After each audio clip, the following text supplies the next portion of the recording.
Thanks, Justin. SNN Local News 6 reporter Mia McCormick joining us now.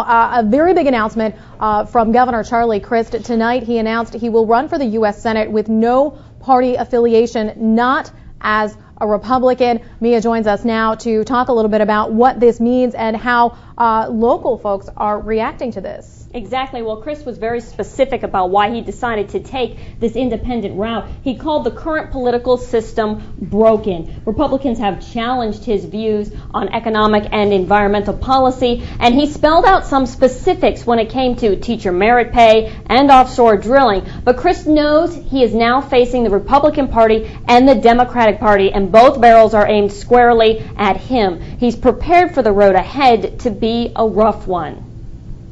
I know this is uncharted territory. I am aware of that. And I am aware that after this speech ends, I don't have either party helping me.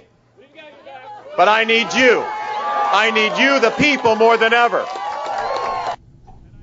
And we did anticipate this announcement today. We had a chance to speak to some of the local leaders here of the Democratic and the Republican Party and get their reaction to this announcement.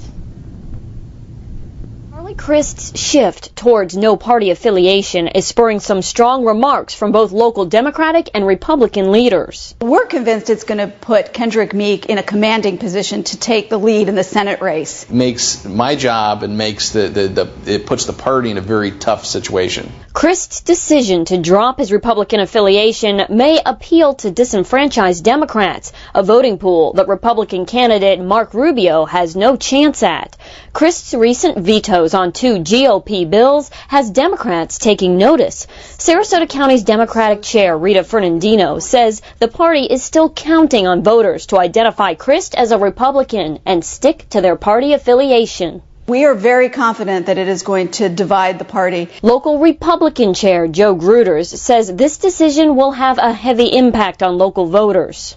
I think the Republican Party is going to be torn in our base, from our donors, and from everywhere you could think of. Eric Robinson is a former chair of the local Republican Party. As Crist's Southwest Florida campaign manager, he plans to resign from the committee. He believes Republicans in Sarasota, much like the rest of the state, are already divided. Charlie Crist is pretty much having to do this because of that process. People are saying you're not the true Republican, you're not a correct Republican, you're not this Republican, you're not that Republican, and there's a very small group of core conservatives that vote in the primary. This is not a movement. This is a one-time deal. They can go with the governor if they want right now, but hopefully they'll come back and we'll welcome them with open arms. The question now is, can Crist win in this uncharted territory?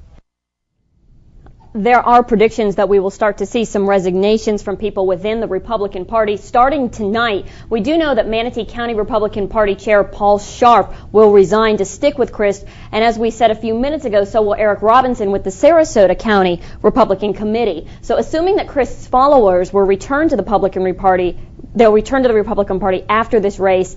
It'll be interesting to see if the local parties follow through and excommunicate them now. Yeah, absolutely. A lot of people having a lot of decisions to make within the next few days, probably weeks, perhaps. And, Charlie Crist will, of course, still be facing Marco Rubio and still be competing with him for money, for donations, certainly this area being one that would be a battleground. And he acknowledged that. He knows now that any money from the Republican Party, National Republican Party, will be pulled back away from him on his own. He's raised about $10 million. Yeah.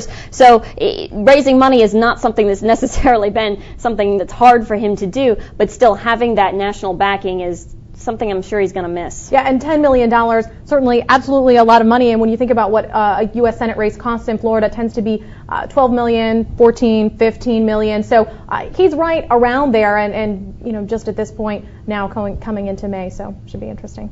All right. Thanks, Mia.